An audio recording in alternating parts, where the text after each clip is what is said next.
yanmışsın, yanılmışsın.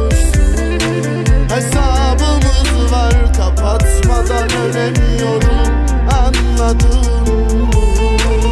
Sana olan sevgime güvenmişsin, bu kadar rahat olma.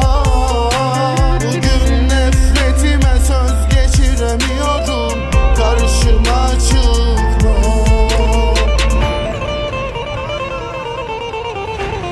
Gece gibi gönlüne karanlık vurup tenhalarda canını yakacağım. Güneşini götürüp bir yaz gününde kar yağdıracak, donduracak.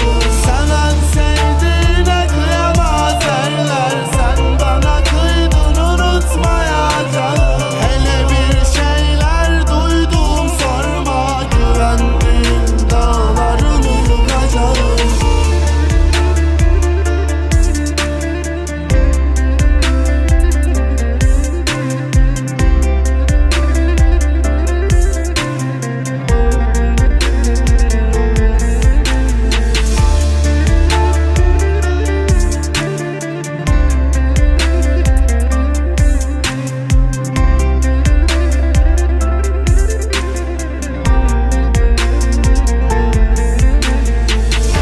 O güvendiğim dağları bir bir yıkacağım, yemin olsun.